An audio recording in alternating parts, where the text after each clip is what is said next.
सहनौ भुनक्तु सह वीर्यं करवावहै तेजस्विनावधीतमस्तु मा विद्विषावहै। ॐ शान्तिः शान्तिः शान्तिः। गुरुर्ब्रह्मा गुरुर्विष्णुः गुरुर्देवो महेश्वरः गुरुरेव परं ब्रह्म तस्मै श्री गुरवे नमः। समस्तजनकल्याणे निरतं करुणामयं नमामि चिन्मयं देवं सद्गुरुं ब्रह्मविद्वरं रामाय रामभद्राय रामचन्द्राय वेधसे रघुनाथाय नाथाय सीताय पतये नमः। चरितं रघुनाथस्य शतकोटिप्रविस्तरम् एकैकमक्षरं पुंसां महापातकनाशनं महापातकनाशनम्। पंचदिवसीय रामचरितमानस के शबरी प्रसंग भक्ति की क्या आवश्यकता है। नवदा भक्ति के नाम पर हम लोग 14 दिन में प्रवेश किया। भगवान श्री राम के चरणों में प्रणाम पूर्वक समस्त भक्तों और माता भजन भी हो गया। और हमारे शर्मा जी ने बड़ा कल के प्रवचन को सार के रूप में, गागर में सागर बोलते हैं ना, उन्होंने बड़ा अच्छा से रख दिया 10 मिनट में। इसलिए आगे हम लोग बढ़ते हैं। देखो, भोजन करने के केवल हमारे पंजाब में नहीं, भारत में नहीं, विदेश में भी वैरायटी से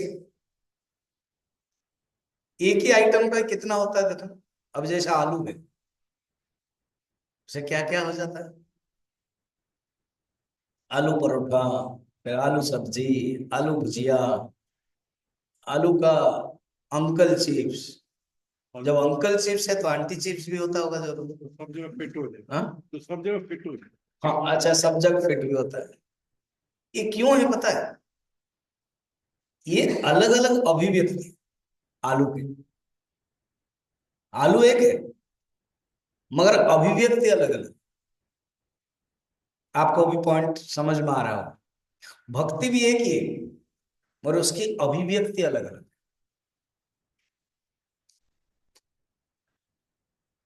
एक तो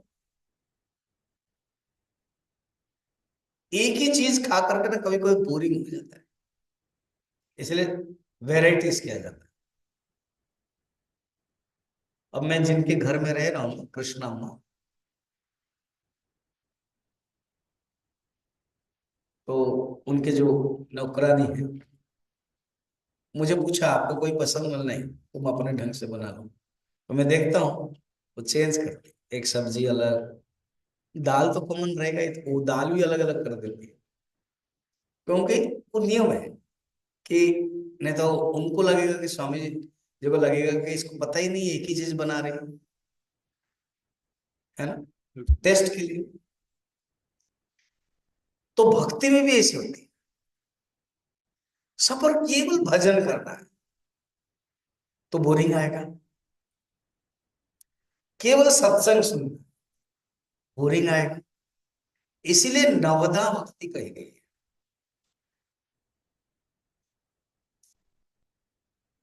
अच्छा, और भी घर में आप देखना, आप अकेले हो, पत्नी है, एक दो आइटम कर लिया, दाल और सब्जी हो गया। अब कोई स्वामी जी जैसा आए तो रेनू कितने आइटम बना के खिलाई, लगभग 7-8। स्वामी जी वो कद्दू वाला मीठा वाला बड़ा अच्छा लगता था। तो क्यों? क्योंकि वेराइटीज। तो इसी प्रकार 9 प्रकार की भक्ति है, वेराइटीज। अच्छा, इसमें क्या करना, सपोज एक ही आइटम होता देखो, तो दाल और सब्जी, तो सब्जी 2-3 बार लेना, दाल भी 2-3 बार।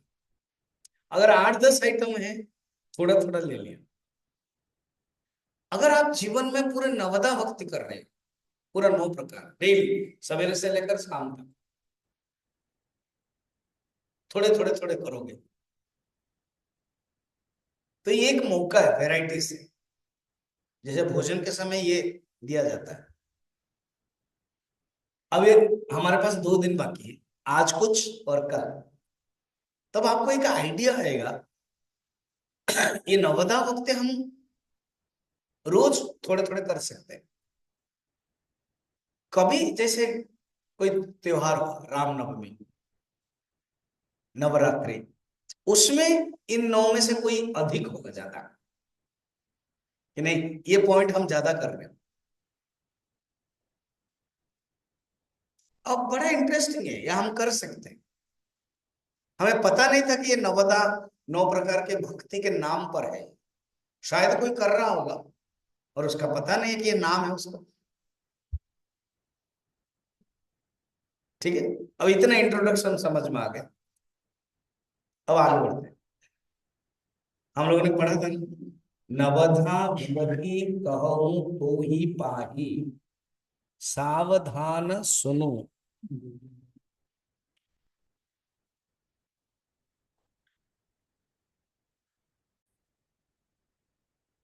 सावधान होकर के सुनना। जैसे देखो ना, सावधान अगर नहीं करेंगे तो फिर गड़बड़ हो जाता है। इस हर चीज की कैपेसिटी कम होती है। अब मैं यहाँ सवेरे भी आ गया था, वहां भी टॉक हुआ, फिर चार्ज में वहां लाइट नहीं था, तो इसका चार्जिंग नहीं हो पाया। तो नवदा भक्ति में हर रोज हमारा मन को चार्जिंग करना। तो भगवान खुद कहते हैं, तो ये बड़ा इंटरेस्टिंग है ना। जैसे अच्छा, और एक है, कृष्ण के नाम पर है कि उन्होंने ही प्रवचन दिया, गीता प्रवचन दिया। He is a speaker. बोलने वाले वक्ता कौन है? कृष्ण। राम के बारे में इतना है नहीं कि उन्होंने कुछ प्रवचन दिया, दिया अगर रामचरितमानस देखोगे, बहुत प्रवचन दिया। विभीषण गीता, उसमें विभीषण को प्रवचन दिया। राम गीता, भगवान राम ने लक्ष्मण को प्रवचन दिया। नवदा भक्ति, भगवान राम ने सबरी को प्रवचन दिया। मानस में ही गीता अनेक है। गीता माने जहां गुरु शिष्य को कहा, वक्ता श्रोता को कहा। वो भगवान भी हो सकते हैं, ऋषि भी हो सकते हैं। भगवान जब अवतार लेके आते हैं, आज मैं रिकॉर्डिंग यहीं पर ही कर लिया, जो 23 नंबर श्लोक था यही है। भगवान गीता में कहते हैं, अगर मैं कर्म नहीं करूंगा, आलस होगा, दूसरे लोग भी नहीं करेंगे। मेरा पर्पज है कि अवतार लेकर के आया हूं और धर्म का रक्षण करना, धर्म की स्थापना करना, अधर्म को नष्ट करना, ये मेरा कर्तव्य है। इसलिए उपदेश भी चाहिए।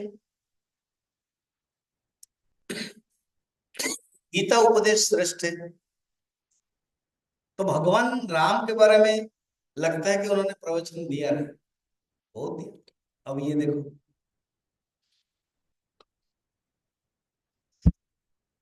भगवान ने भी अर्जुन को कहा, ध्यान से सुनना, मय्येव मनो आधत्स्व मयि बुद्धि निवेशय। मेरे, तुम्हारा मन को मुझ में लगाओ, बुद्धि को भी लगाओ। भगवान राम ने लक्ष्मण को भी बताया, मन बुद्धि चित्त लाई। यहां पर भी कह रहे, सावधान सुनो, हर मन लाए। सावधान होकर के सुनो। अगर उस समय मोबाइल होता ना, तो लिख लेते, सावधान सुनो, मोबाइल बंद करो, ऐसे लिख लेते हैं। इसमें मोबाइल नहीं था, नहीं तो तुलसीदास जी ऐसे लिखते, सावधान सुनो, मोबाइल बंद करी। क्यों? मोबाइल एक डिस्टर्बेंस है ना। सावधान सुनो, करो मन माय, मन में तुम धारण करो। आज हम सब आधा घंटा बच्चों के लिए एक टॉक एंड मेडिटेशन सिखाया, यूट्यूब में हमने अपलोड कर लिया, हम भेज देंगे। जो डायरेक्ट यूट्यूब मेरे कनेक्ट में आ गए वो डायरेक्ट अभी देख सकते हैं। उसका नाम भी दिया, talk on value and meditation practice at school का नाम दिया, एंड आज कनेक्ट, उसका अपना टाइटल है। सब लोग सुन सकते हैं, बच्चों के लिए नहीं, मन तो सबका है ना, और मन सबका चंचल है, और मेडिटेशन सबको चाहिए। जो 6 स्टेप है वो सबको आवश्यक है।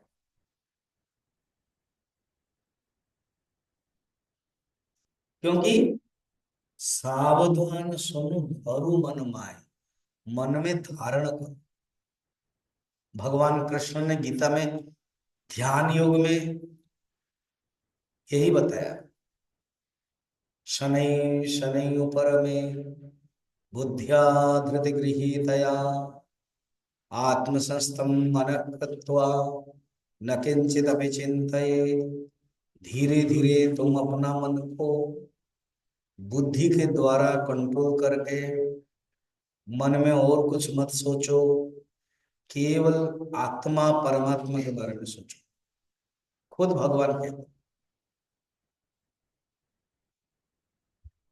आज जो बच्चे सुन रहे थे ना, 6th से 10th पूरा भरा हुआ था, एक भी डिस्टर्बेंस नहीं। मैं तो 400 से ज्यादा स्कूल गया हुआ,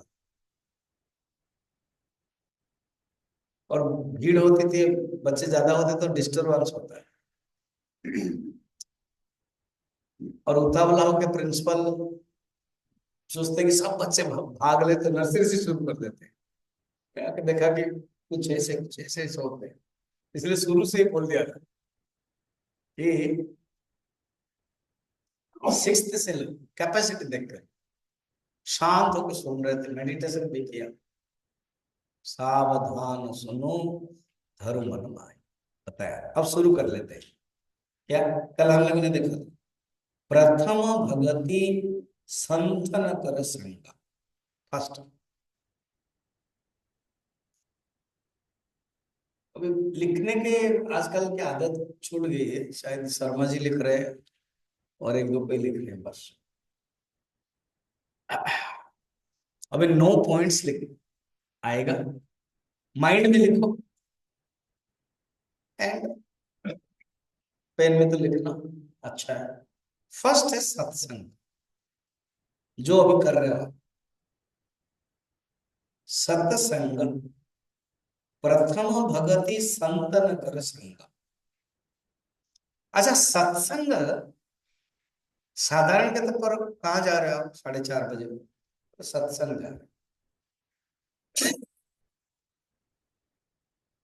संगत जा रहे हैं, पंजाब में भी व्यवहार है ना, संगत, संगत हो रहा है। फिर प्रश्न, संगत हो रहा है ना, हाँ, फिर पंगत है कि नहीं? फिर पंगत नहीं तो फिर मजा नहीं। तो संगत के साथ पंगत भी है। सत्संग का 3 अर्थ है, ध्यान रखना। सत्य माने परमात्मा, सत श्री अकाल, नानक जी ने दिया परमात्मा को। जो वेद में कहा है, उपनिषद में सच्चित आनंद, उसको ही कहा सत श्री अकाल। सत्य जो कभी नष्ट नहीं होता, सत्य है जो कभी विनाश नहीं होगा। त्रिकाले अपि तिष्ठति ते सत्य। चित्त माने ज्ञान, सत्य भी है, ज्ञान स्वरूप, आनंद स्वरूप, सच्चिता। उसको ही नानक जी ने शब्द दिया, सत श्री, श्री माने वही चैतन्य, ऐश्वर्य, श्री लक्ष्मी का भी नाम, प्रकृति का नाम।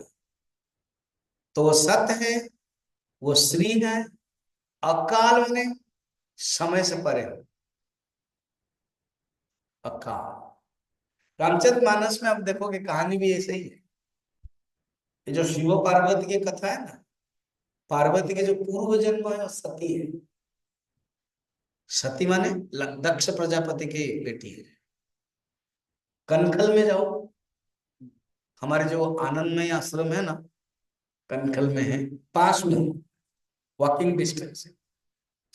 मैं जाता हूँ, नेक्स्ट ईयर भी जाएंगे,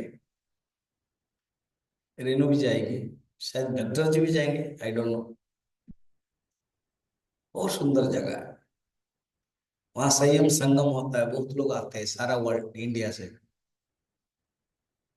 वहां कनखल, दक्ष, सती ने अपने शरीर को वहां त्याग किया था। गंगा के किनारे मंदिर भी है, शिव मंदिर, सती मंदिर। तो सती ने यही कर लिया था गड़बड़, और दक्ष ने अपमान किया था भगवान शंकर को। कहानी में मैं जा नहीं रहा। बाद में उन्होंने शरीर त्याग करके पार्वती बनी। तो सत्य माने परमात्मा। उन्होंने उस सत्य का अर्थ ठीक से नहीं समझा। देखो, सती ने भी नहीं समझा।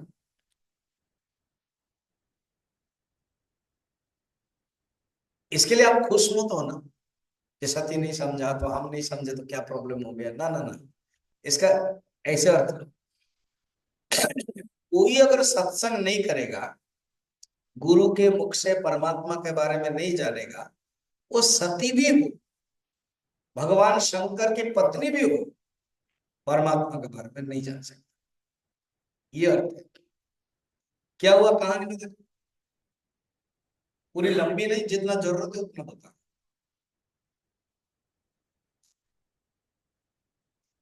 भगवान राम और लक्ष्मण, राम रो रहे, माता सीता का हरण हो गया। और शिव जी और सती, पार्वती नहीं, पार्वती नेक्स्ट, सती अगस्त्य ऋषि के आश्रम से दक्षिण भारत, कुंभज ऋषि, बेंगलोर मैसूर आदि दक्षिण, वहां से सत्संग करके आए। शिवजी तो सत्संग कर लिया, मगर सती ने नहीं किया। इसलिए उनको अभी पता नहीं चला राम कौन है। समझ में? तो अब भगवान रो रहे दंडकारण्य में, भगवान शंकर एंड सती वृषभ में जा रहे थे। सोचा कि थोड़ा रुक जाए। शिव जी तो जानते हैं राम कौन है, जपत त्रिपुरारी। तो रुक गए। माता सती ने कहा कि आप रुके ना। तो दूर में चल रहा, जैसे कोई स्टेज में चल रहा है, अगर दूर से देख रहे हैं और रुक नहीं पाए। जय सच्चिदानंद घन पावन, करहु प्रणाम मनोजन सावन। जो रामचरितमानस पढ़ते होंगे ना, उनको एक एक चौपाई इतना मजा आएगा। ये शिव जी ने कहा, जय सच्चिदानंद, जय सच्चिदानंद घन पावन, पवित्र है, सच्चिदानंद है, करो प्रणाम मनोज न सावन। मनोज मन, मन से उत्पन्न काम, काम को नसावन, कामारी, काम को जो नष्ट कर देते हैं शिव जी। क्या नाम देखिए, तुलसीदास जी ने चयन कैसे क्या शब्द बताए, है ना। करहु प्रणाम मनोजन सावन।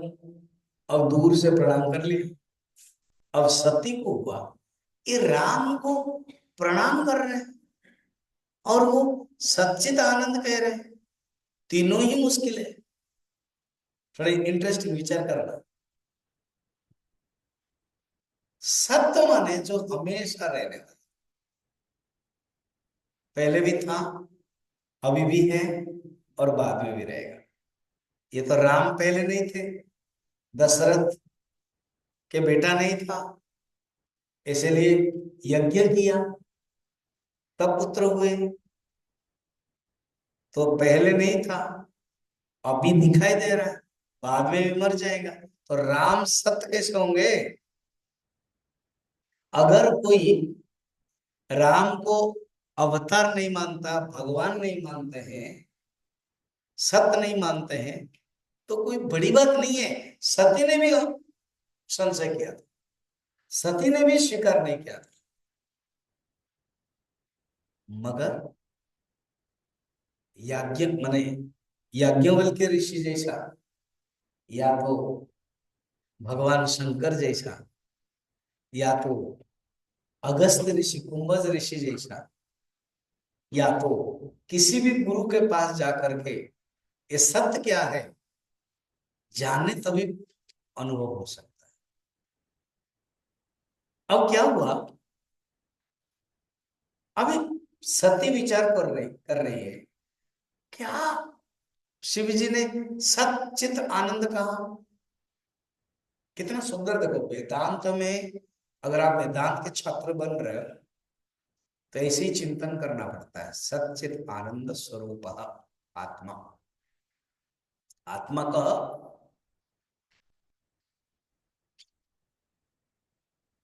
स्थूल शरीर, सूक्ष्म शरीर, कारण शरीर व्यतिरिक्त पंचकोशातीत सन अवस्था त्रय साक्षी सच्चिदानंद स्वरूप यह तिष्ठति स आत्मा।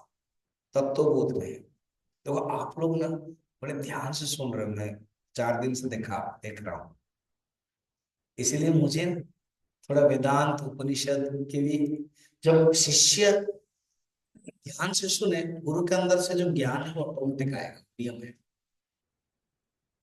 ये तत्वबोध में बढ़ता है। तो सती सोच रही है सत नहीं हो सकते ये राम। इसलिए कोई अगर नास्तिक है, जैसे आर्य समाज है ना, राम को अवतार नहीं मानता। इसमें से कोई अगर कनेक्ट होंगे आर्य समाज, सनातन धर्म, वो एक महापुरुष है। परमात्मा जो राम है वो अलग है, वो निर्गुण निराकार। इवन नानक जी ने भी जो बताया राम को, वो सत्य है। ये जो राम का अवतार है वो हम आपको और क्लियर करें तभी समझ में आए। अब सत्य की बातें चल, कहा कि ये तो सत्य नहीं हो सकता है। क्या पर सत्य तो उसी को कहते हैं जो पहले था, अभी है, बाद में नहीं रहेगा। मैंने पहले भी था, अभी भी है, बाद में भी रहेगा। मगर राम तो ऐसे नहीं। चित्त, चित्त का अर्थ क्या है? चेतन स्वरूप, ज्ञान स्वरूप। राम तो ज्ञान स्वरूप नहीं है। कैसे? खग मृग से पूछ रहे हैं, हे खग, हे मृग, मधुकर श्रेणी, तुम देखी सीता मृग नैनी। कितना सुंदर न चौपाई। रामचरितमानस अगर आप एक बार किसी गुरु के मुख से सुन लिया ना, अभी एक आज ही एक स्वामी जी है हमारे मिशन में, मेरे से जूनियर है, दक्षिण भारत, कुंभ मेला आएंगे, वो मैं व्यवस्था कर रहा हूँ, जानबूझ के हिंदी इंग्लिश में बात करते हैं। बोले Swami ji, I want to chant Ramcharitmanas. Then I told okay, when we will meet I will teach you. तो रामचरितमानस के जो चौपाई है ना, जो दोहे हैं, इतना सुंदर लग रहा है। जो थोड़ा एंड उसके साथ अर्थ जब जानोगे तो और सुंदर। क्या कह रहे हैं? ये जो राम है रो रहे हैं, ये चित्त भी नहीं है। चित्त माने क्या पता है? ज्ञान स्वरूप, जो जानता है, जो अपने आप को जानता है और दूसरे को जानता है। जड़ कौन है? जो अपने आप को नहीं जानता है, दूसरे को नहीं जानता। दृग दृश्य विवेक, ये चित्त नहीं है, ज्ञान स्वरूप नहीं। कैसे? हे खग, खग माने पक्षी, हे खग मृग, मृग माने हिरण, हे खग मृग मधुकर, मधुकर माने मधुमक्खी, शहद जो होता है, श्रेणी, ये जितने सब है। मधुकर श्रेणी का दूसरा भी अर्थ है जहां पर मधु रहता है, माने पेड़ पौधे, वो भी मधुकर श्रेणी, श्रेणी में सीरीज में जो है,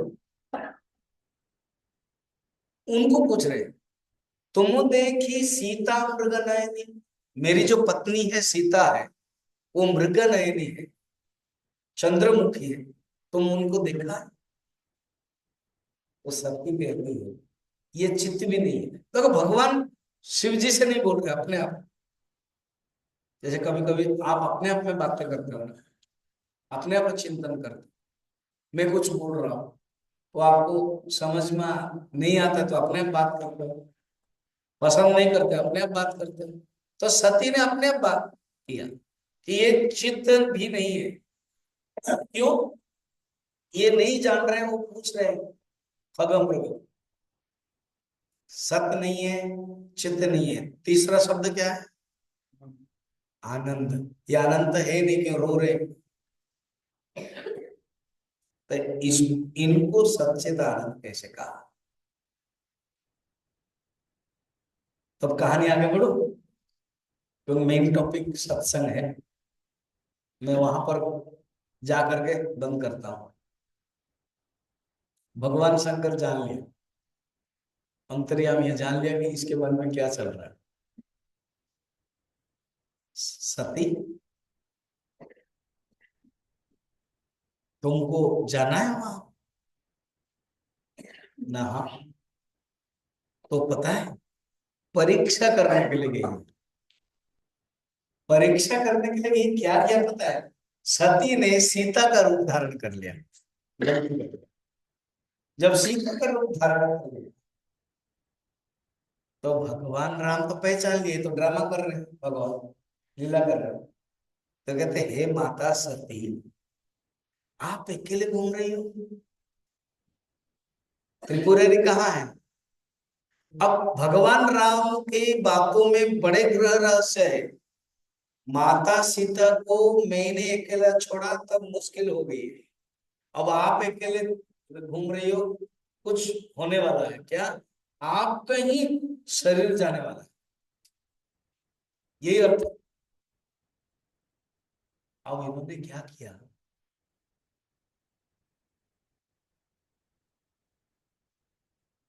कुछ ना बोला, वापस आ गए। और भगवान ने लीला कर लिया, राम लक्ष्मण सीता, सीता भी थी, सब दिखाई दिया, चकरा गई।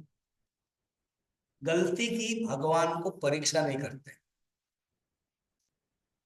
भगवान के लिए प्रतीक्षा करनी पड़ती, परीक्षा नहीं। सेकंड गलती सुन लीजिए, क्योंकि नहीं नहीं, आप दूर से प्रणाम किया ना, मैंने नजदीक जाकर प्रणाम किया, परीक्षा की और झूठ बोली।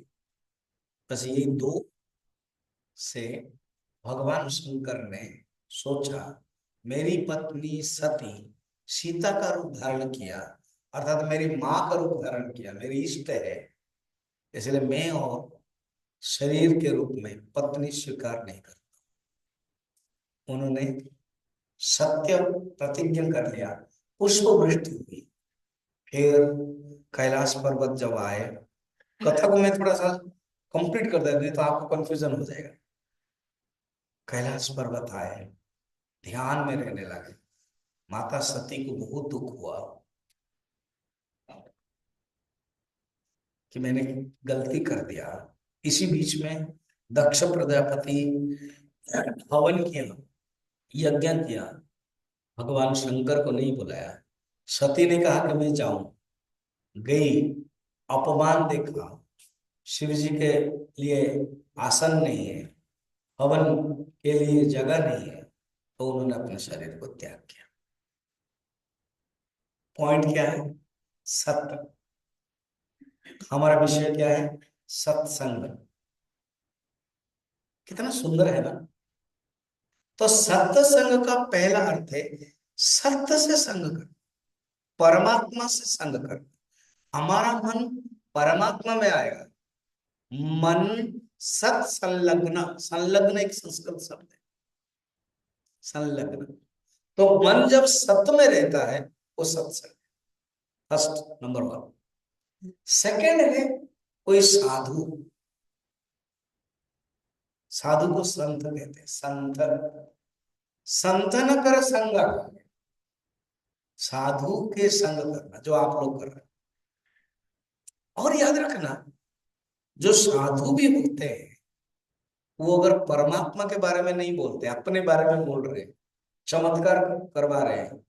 आजकल देखना भीड़ होती है, बस वो चमत्कार, तो जानना वो सत्संग नहीं है, उसमें आप मत पड़ना। जो साधु परमात्मा के बारे में बोले वो ही सत्संग है। अच्छा, हमेशा मिलेंगे नहीं, साधु भी नहीं मिलते, तो फिर क्या करना चाहिए? सत शास्त्र वन है, गीता, उपनिषद, रामायण, भागवत, उसको रोज पढ़ते हो, वो भी सत्संग है। इसीलिए गुरु ग्रंथ साहिब, देखो इतने गुरु हुए, 10वें गुरु, बाद में कहा और गुरु नहीं हुए, ये गुरु ग्रंथ साहिब ही गुरु है, अर्थात शास्त्र ही गुरु है। शास्त्र का संग करना ही गुरु है, सत्संग। सत्संग का 3 अर्थ, ध्यान से सुनो। नंबर वन, परमात्मा संग। नंबर टू, साधु संग। नंबर थ्री, शास्त्र संग। क्लियर हो?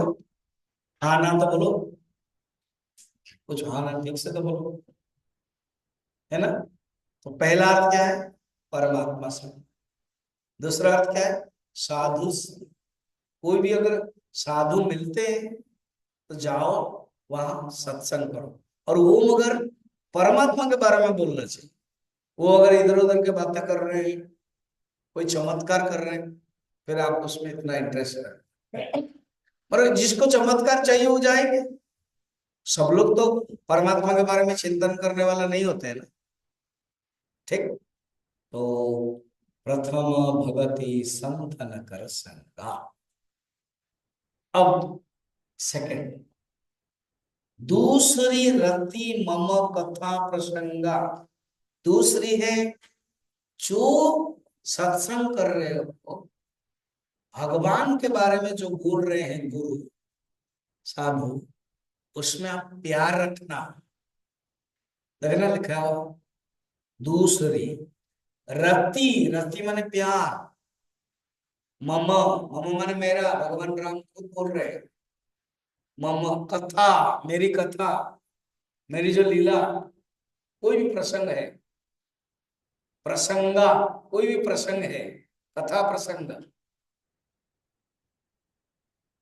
उसमें प्यार, उसमें आपके अंदर प्यार होना चाहिए। कथा प्रसंग, फिर 2 हो गया। गुरुपद पंकज सेवा, तीसरे भगति मान। अच्छा, स्टार्टिंग में जब आप साधना करते हो, जब आप सुनने के लिए चाहोगे, तो कोई भी अनेक साधु होंगे, उनसे सुनोगे।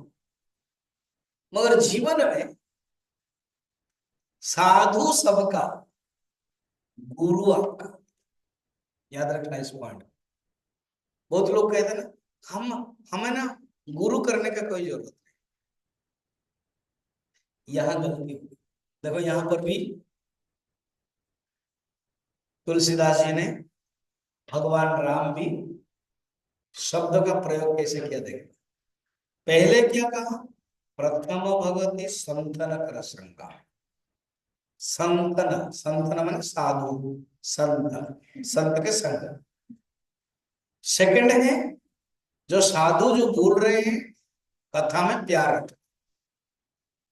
जब आप कथा में सुनते जाओगे कुछ ही दिन में ही एक साधु को अपना बनाओगे, उसका नाम है, उसको आप गुरु वर्ण करो। वेदांत में उसको कहते हैं गुरु उपसक्ति, गुरु उपसक्ति, गुरु के शरण में।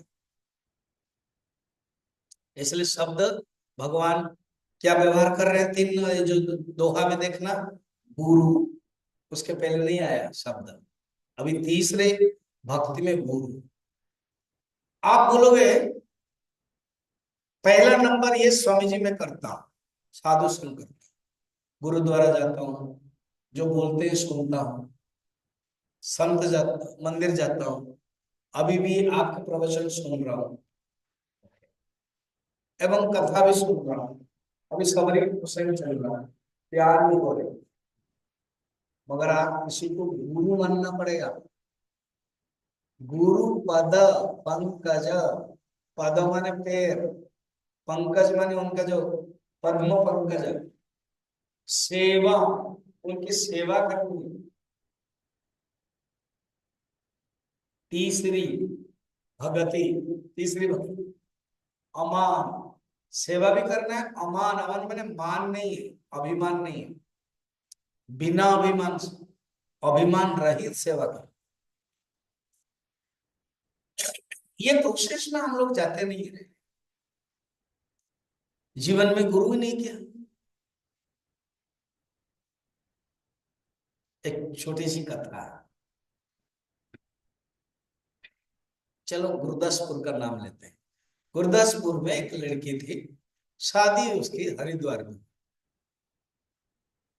ज्यादा दूर नहीं है गुरदासपुर से हरिद्वार में। माँ ने कहा था बेटी तुम हरिद्वार जा रही हो, तुम्हारे ससुराल, वहां बहुत साधु आएंगे, उनसे तुम प्रवचन सुनना, उसके बाद तुम भिक्षा देना। भिक्षा समझ रहे, भोजन जो बोला था उसको भिक्षा देना।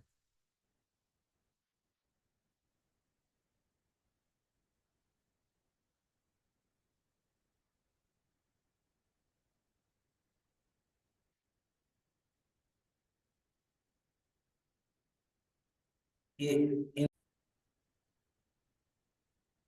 तो शादी हो गई उसकी, उसने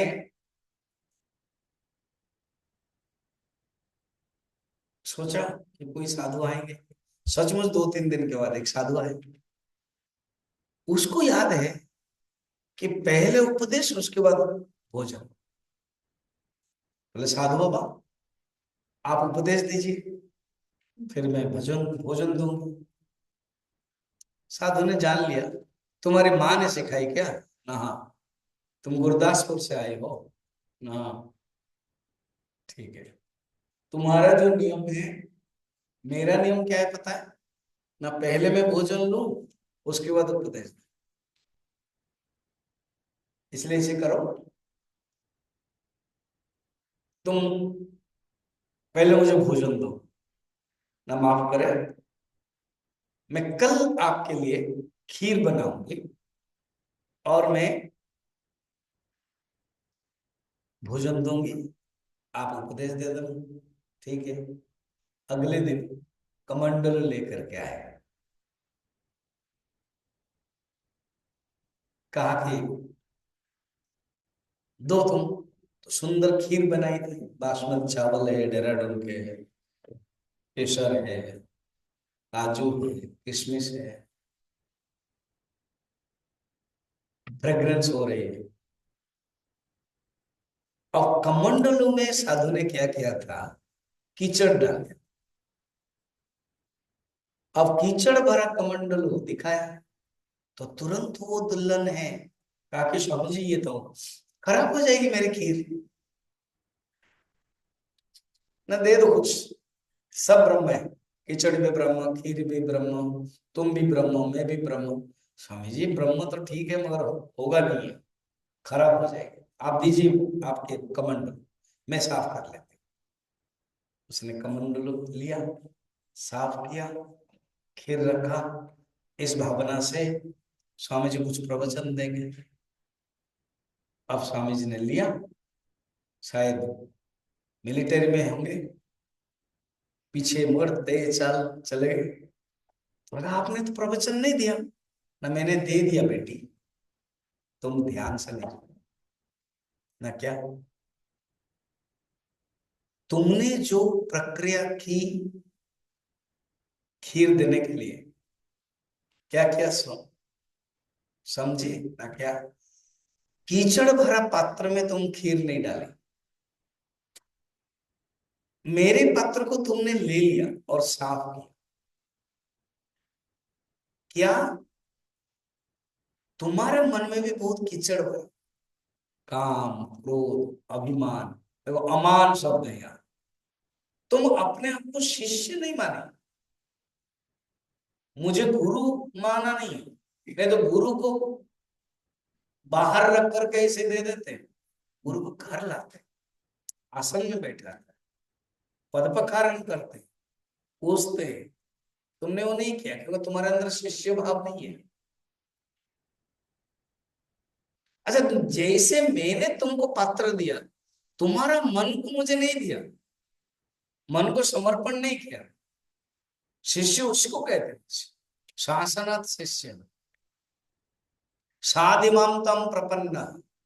खुद अर्जुन कहते हैं मैं कार्पण्य दोष पात स्वभाव पृच्छामि त्वाम धर्म संपूर्ण चेता यस्या निश्चितम ब्रूहि तन्मे शिष्यस्ते हम साधिमाम तम। तब समझ गई, प्रणाम किया और क्या, अभी मुझे समझ में आया मेरी माँ ने क्या कहा। किसी साधु से उपदेश सुनना माने अपने आप को शिष्य बनाना। गुरु मैं आपको मानती हूँ, आइए। तो कथा बहुत स्पष्ट होगा, जरूर दिन घर लेके गई होगी, उनको सेवा किया होगा, उपदेश सुनी होगी, और ज्यादा होगा तो दीक्षा भी ली होगी। कहने का मतलब क्या है, देखो, गुरु पद पंकज, जीवन में आपका गुरु एक होना चाहिए। हिंदी में कहते हैं, मैंने बताया था, साधु सबका, उसमें से जिसको आप चुनोगे वो आपका गुरु होगा। गुरु आपका, वो आप अपने आप में चुनोगे, आपका अच्छा लगेगा। कैसे जाने वो मेरे गुरु है?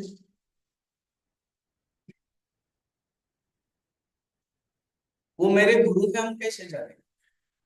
एक तो आपको चयन करना, ये है, ये मेरे गुरु, जिसके सामने बैठ करके आपका मन शांत होता है, जिनको आप भूल सकते हैं।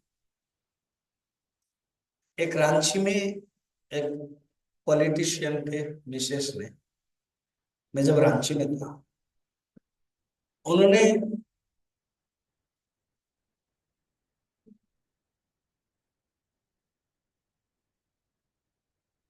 उन्होंने एक मिनट,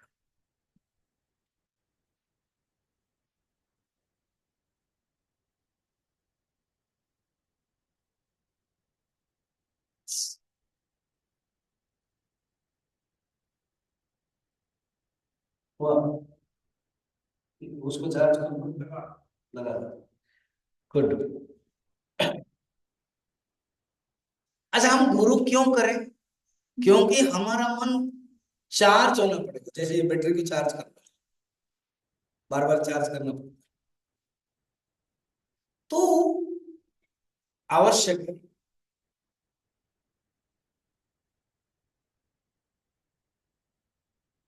तो वो पॉलिटिशियन की मिसेस ने एक बार मेरा प्रवचन सुना,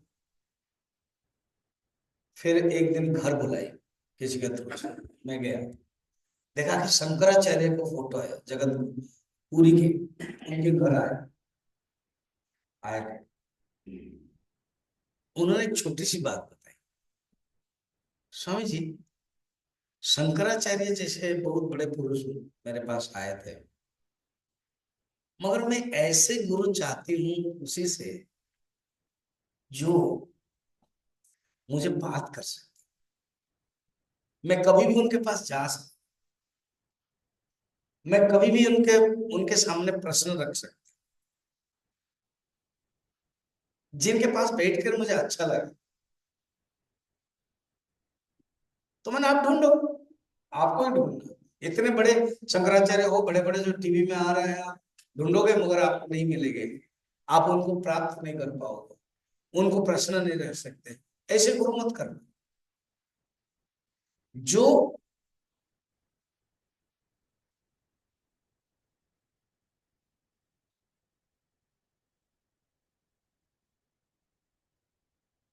हम शिष्य के अधिकारी भी नहीं है बनने के लिए, बोलने के बाद भी हम अपना मोबाइल ऑन रखते हैं, कैसे शिष्य बनेंगे जीवन में? मगर शिष्य बनना आवश्यक है गुरु के, इसलिए गुरु पद पंकज सेवा, सेवा खुद गीता में भगवान ने, तद्विद्धि प्रणिपातेन परिप्रश्नेन सेवया उपदेक्षन्ति ते ज्ञानम ज्ञानिनः तत्वदर्शिनः।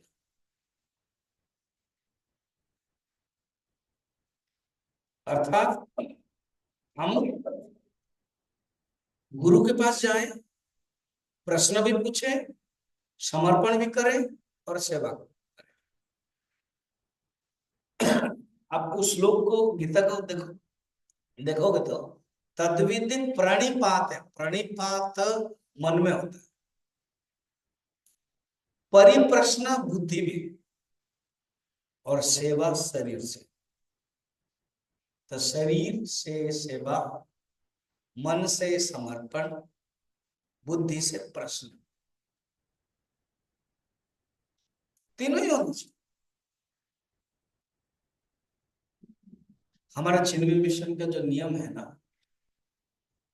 अब पटियाला में भी है या रांची में या मैं कहीं जाता हूं तो भिक्षा सिस्टम होता है भोजन करने के लिए। जैसे अभी यहाँ मैंने हीरा जी के घर में गया, फिर रेणु एंड डॉक्टर एन के घर में गया, तो जब होता है मैं तो बिजी रहा, नहीं तो क्वेश्चन होता है कि स्वामी जी ये प्रश्न है, ये क्वेश्चन है, फिर उत्तर देते हैं। इसको बोलते हैं परिप्रश्न। किसी भी साधु जब आते हैं उनसे प्रश्न पूछना चाहिए कि मैं साधना में मेरे क्या गलती है, साधना में मेरी प्रगति क्या है। तो गुरुपद पंकज सेवा तीसरी भगति अमा, बस इतना तक हमने कर लिया, तीन। अब चौथा देखो, अब आप अपना जीवन में राइट मारो तो एक एक करके सत्संग कर रहे हो, रोज करना पड़ेगा। अभी तो आप 5 दिन कर रहे हो, बाद में भी कोई साधु संत आ रहे हैं तो भी करना चाहिए। नहीं तो खुद सब पढ़ो, गुरु ग्रंथ साहिब हो, रामचरितमानस हो, भागवत हो, गीता हो, पढ़ो, वो भी सत्संग।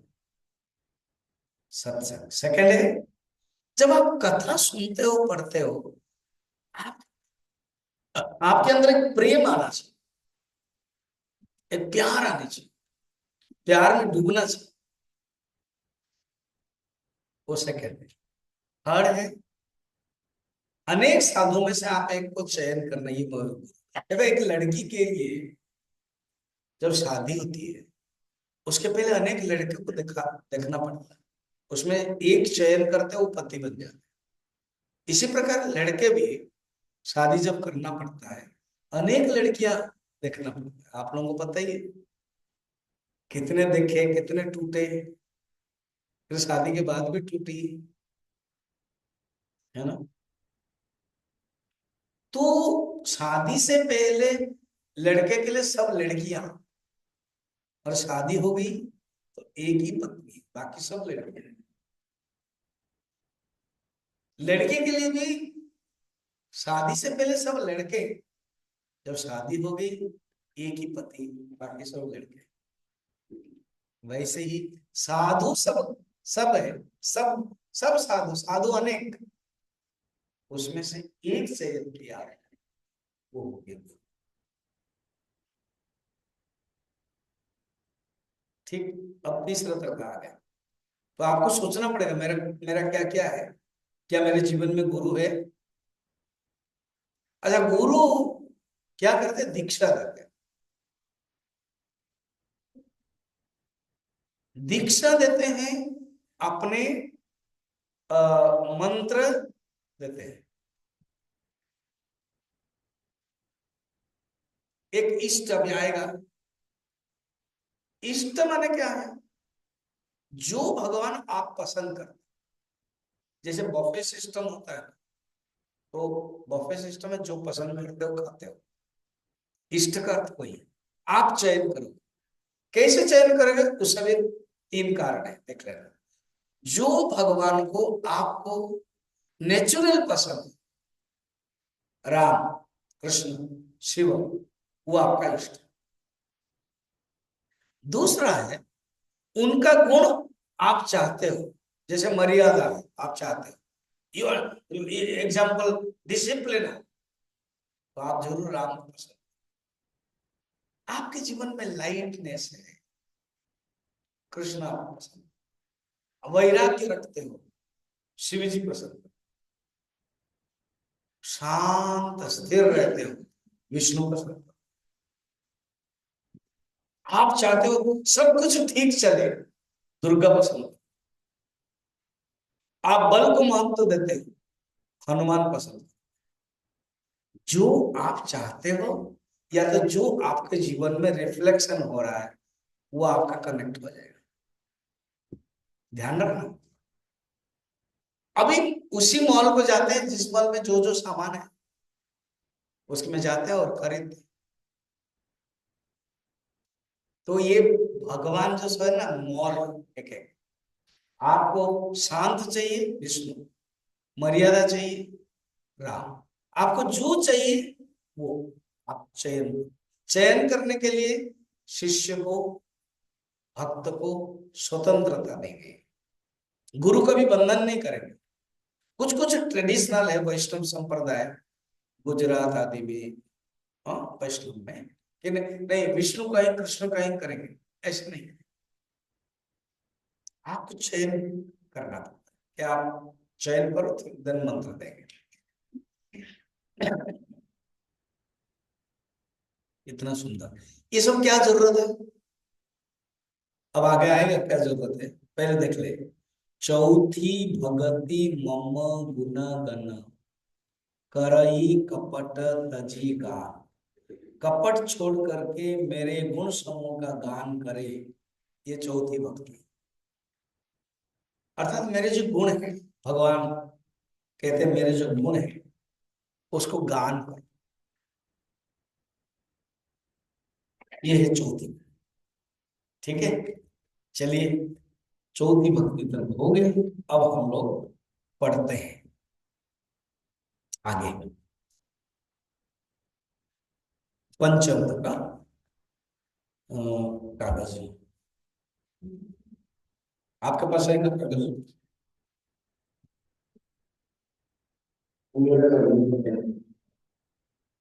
चलिए,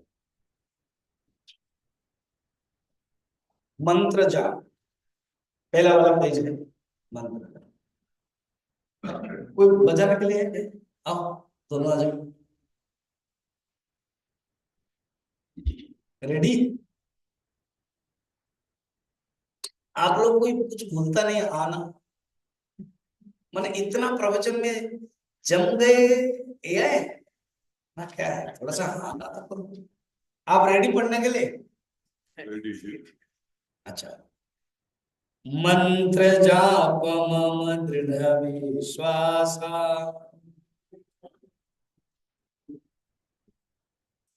पंचम भजन सुबेद आसा।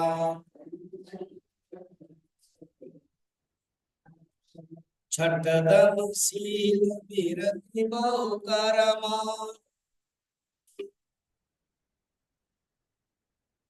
निरत निरंतर सज्जन धर्म,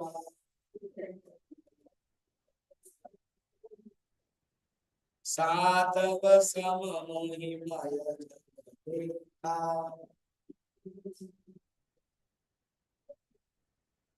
मोती संत अधिक धरेगा,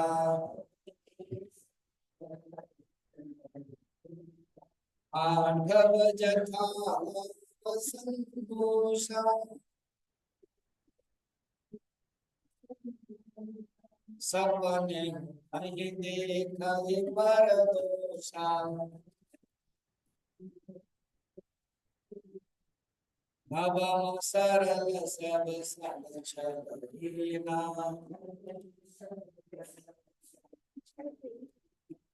मम भरोसा ही आप सब दीना, नवमहु एक जिनके होई, नारी पुरुष सचराचर कोई।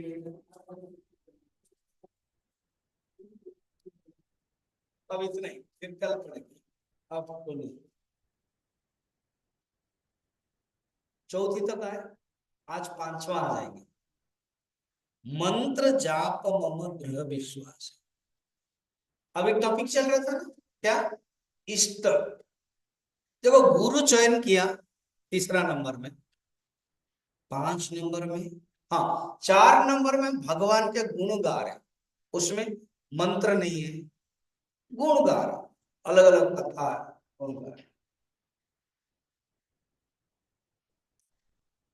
भजन भी उसमें आ जाता है, उनके गुण गान कर रहे। अब कल भजन गा रहे थे, आज ही बच्चे लोग गा रहे थे, भगवान राम के बारे में गुण है। और 5वीं भक्ति में क्या, एक इष्ट चयन किया, उसका अपना एक मंत्र होता है। इष्ट चयन किया, उसका एक मंत्र होता है। जैसे राम, तो राम का मंत्र है ओम श्री रामचंद्राय नमः। देखो, हमारे चिन्मय मिशन में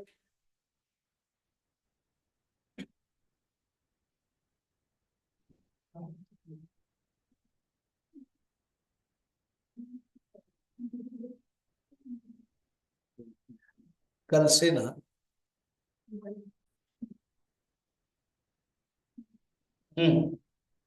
अब जी हमारे चिन्मय मिशन में ऐसे दीक्षा सिस्टम नहीं है,